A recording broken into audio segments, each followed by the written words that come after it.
Shri Radhe everyone, मैं आ गई हूँ आपकी फेवरेट स्टोरी पॉकेट में आसमान का आज का एपिसोड लेके। आज का एपिसोड बहुत ही इंटरेस्टिंग और धमाकेदार होने वाला है, तो प्लीज़ वीडियो को एंड तक जरूर देखें। चैनल पर नए हैं तो चैनल को सब्सक्राइब करना, बेल आइकन को प्रेस करना बिल्कुल ना भूलें। स्टार्टिंग में हम देखते हैं आई जो होती है वो ध्वनि को ढूंढती रहती है उसे खाना खिलाने के लिए, पर ध्वनि जो होती है वो छुप के टेबल के नीचे बैठ जाती है। और यहाँ पे हम देखते हैं दूसरी तरफ की जो दिग्विजय होता है वो भी उसे ढूंढते हुए वहाँ पे पहुँच जाता है। और वो सोचता है कि वो यहीं पे कहीं रहती है, पर वो उसी एरिया में उसी जगह पे लोकेशन शेयर करता चेक करता रहता है जो कि मिस्टर कुलकर्णी ने उसे दिया होता है। और यहाँ पे हम देखते हैं तभी जो आई होती है वो उसे जैसे ही मिलती है उसे पूछती है कि क्या हुआ, तू आज इतना गुस्से में क्यों है बेटा। तो वो बोलती है कि आज मैं गुस्सा हूँ बहुत तेज़ से।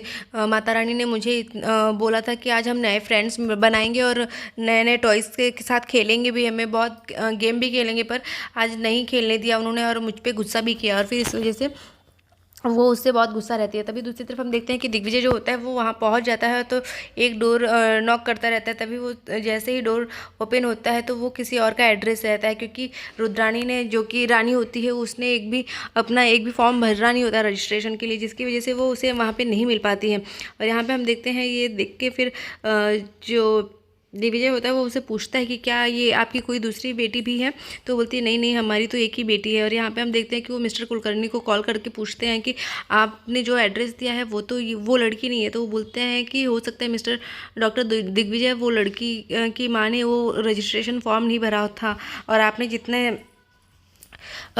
उस एज की एक ही लड़की थी जिसकी माँ ने ये फॉर्म भरा था, शायद हो सकता है वो बिना फॉर्म भरे ही चली गई होंगी।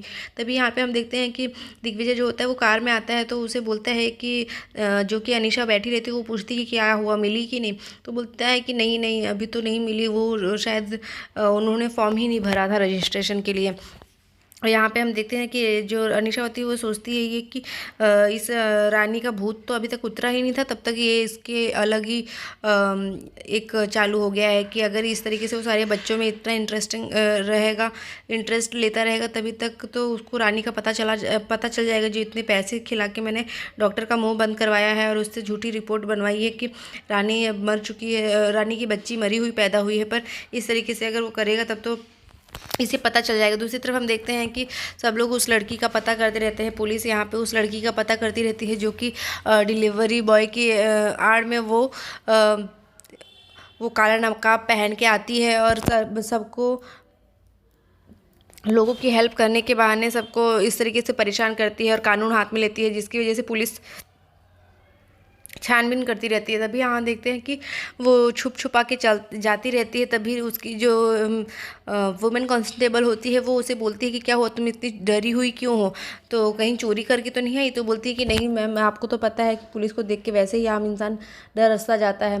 तो फिर वो उसे बोलता है कि चलो सर के पास चलो। तभी वो जैसे ही वहाँ जाती है तो वो बताती है उसे कि मैं तो सर यहाँ पे सिर्फ डिलीवरी करने आती हूँ और सुबह मैं नर्सिंग कैंप ज्वाइन करती हूँ, तो इस वजह से मेरे पास तो ये सब करने का टाइम ही नहीं रहता। और जैसे ही घर पे आती है तो वो समझ जाती है कि अब उसे तुरंत ही अहमदाबाद के लिए निकलना होगा, क्योंकि वो डर सी जाती है कि अगर कल को कुछ पता चलेगा तो वो परेशान हो जाएगी।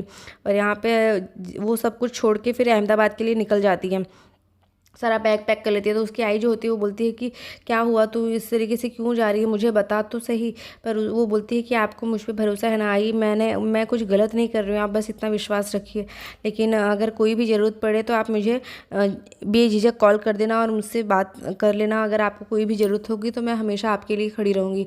तभी यहाँ पे वो आई को इस तरीके से बोल के और उन्हें फिर ध्वनि की कसम दे के वहाँ से चली जाती है।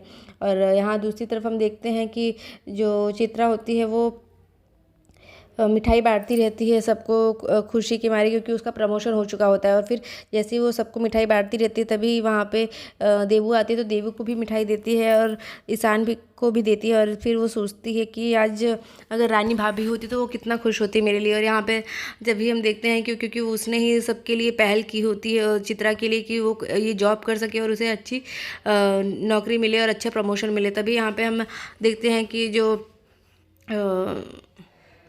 पिंकी होती है वो फिर से इस बात के लिए बहस करने लगती है कि ये रानी रानी रानी सबका भूत इस पे से इस घर में से किसी के ऊपर से उसका भूत क्यों नहीं उतर रहा है, जबकि वो उसने कितना कुछ गलत किया है इस परिवार के साथ और इतना कुछ करने के बावजूद भी सब लोग उसी की गुणगान करती है। और फिर वो उससे बोलती है कि तुमको जॉब रानी की वजह से नहीं बल्कि तुम्हारे बड़े भैया की वजह से मिली थी। तो वो फिर जो उसका बड़ा भैया होता है वो बोलता है कि ये सब तो अभी ये सब बातें करने की नहीं है, ये एंजॉय करने का मोमेंट है, तो तुम एंजॉय करो और जो जो कोई कुछ भी बोले उसको तुम इग्नोर करो।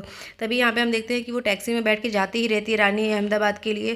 तो उसके बाद जैसे ही ध्वनि की आँख खुलती तो पूछती है कि हम कहाँ जा रहे हैं माता रानी। तो वो बोलती है कि हम जा रहे हैं एक न्यू सिटी में शिफ्ट होने, क्योंकि मेरे को जॉब मिली है ना, तो इस वजह से हमें वहाँ जाना पड़ेगा। और वो सारी बातों को याद करती रहती है। तब फिर वो पूछती है कि आई कहाँ पे है। तो बोलती है कि आई भी अभी हम नए नए गए हैं तो वहाँ सेटल्ड हो जाएंगे, फिर हम चले जाएंगे, आई को भी बुला लेंगे। तभी दूसरी तरफ हम देखते हैं कि दिग्विजय जो होता है वो उस बात को याद करता रहता है कि उस लड़की को हक करके उसे रानी की फीलिंग आती रहती है। और यहाँ पे हम देखते हैं वो अपनी फ्रेंड के घर पे आ जाती है और फिर उसे बोलती है यार थैंक यू, जैसे तुमने मेरी बहुत हेल्प कर दी और जैसे ही मेरे को जॉब मिल जाएगी और सब कुछ हो जाएगा तो मैं यहाँ से शिफ्ट कर दूँगी, तो तुम्हें परेशानी नहीं होगी। तो वो उससे बोलती है कि लेकिन तुझे ये सब सोचने की क्या ज़रूरत है। और फिर वो उससे बोलती है कि रितिका देख, ये बात नहीं आनी चाहिए ध्वनि के सामने कि दिग्विजय ही इसका पापा है। तो वो बोलती है कि हाँ मैं समझती हूँ तेरी सिचुएशन, तो परेशान मत हो। तभी इसकी ध्वनि की नींद खुल जाती है। तो जैसे ही वो उठती है तो बोलती माता रानी मुझे भूख लगी है और हम कहाँ आ गए हैं। तो वो बोलती है कि हमने तुम्हें बताया था ना कि हम रितिका मासी के घर आ रहे हैं।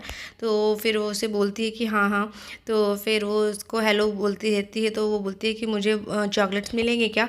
तो बोलती है कि हाँ हाँ बिल्कुल। तभी वो उससे पूछती है कि ऐसे हम मैंने मना किया है ना तुमसे किसी से कुछ भी मांगने से। तो बोलती है कि पर मासी से तो मांग सकते हैं ना मासी। तो फिर उसे वो बोलती है कि हाँ। फिर वो रितिका जो होती है वो उसे बोलती है कि इसकी हाजिर जवाबी देख के कोई भी ये बोल सकता है कि ये तेरी ही बेटी है। और यहाँ पे हम देखते हैं कि जैसे ही वो रितिका के कोट को देखती है, सफ़ेद कोट को, तो उसे बहुत ही खुशी होती है और उसको वो सारी बात याद आती रहती है कि वो डॉक्टर बनने के लिए कितने पैशनेट रहती थी और कितना खुश रहती थी। और ये सब देख के वो इमोशनल हो जाती है। तभी वहाँ पे ध्वनि आती है और वो उससे पूछती है कि क्या हुआ, तुमने कुछ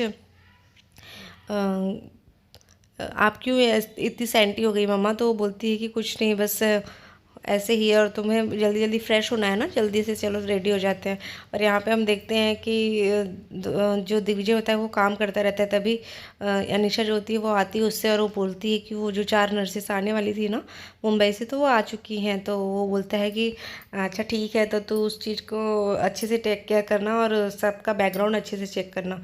तभी यहाँ पे वो उसे याद दिलाती है कि तुमने जो 7 दिन का समय मांगा था वो पूरा हो गया है, तो तुमने क्या डिसीज़न लिया है। तब तक उसके पास फ़ोन आ जाता है तो वो कुछ रिप्लाई नहीं करता। तभी यहाँ हम देखते हैं कि रानी के पास फ़ोन आता है कि जो हाँ इंटरव्यू है वो अनीशा लेने वाली है। और वो अनीशा जो होती है यहाँ पे इंटरव्यू शेड्यूल करने के लिए बोल देती है। तभी दूसरी तरफ हम देखते हैं निरंजन के पास वो अकेले बैठे बैठे बहुत कुछ रानी के बारे में सोचता रहता है। तब तक उसकी बहू जो होती है वो उसके लिए एक ऑर्डर लेके आती है, पार्सल आया रहता है। तो वो बोलता है कि हाँ हाँ मैं कब से इसी का इंतज़ार कर रहा था। तो वो दिखाता है कि ये स्टेथोस्कोप जो है वो रानी के लिए मैंने मंगवाया है, क्योंकि अब तक तो वो रानी जो है वो डॉक्टर बन गई होगी ना, क्योंकि वो अपनी बेटी से बहुत प्यार करता रहता है। तो बोलता है वो जो उसकी बहू होती है वो बोलती है कि पापा पर अभी तक तो वो पता नहीं उसका तो 5 साल में तो अभी तक उसने कभी आपको कॉल नहीं किया, मैसेज नहीं किया। तो बोलती है लेकिन वो साल में एक बार मेरे बर्थडे पे तो जन्मदिन पे तो मेरे लिए वो चिट्ठी भेजती है ना।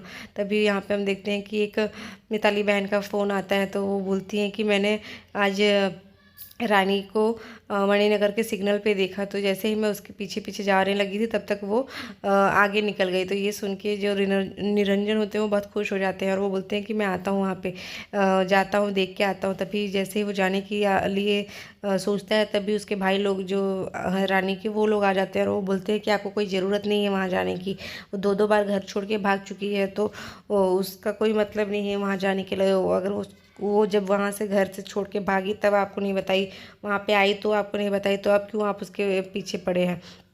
तो बोलता है वो, निरंजन बोलता है कि तुम लोग के करने से कुछ नहीं होता, मैं तो जाऊंगा वहाँ पे अपनी बेटी को देखने।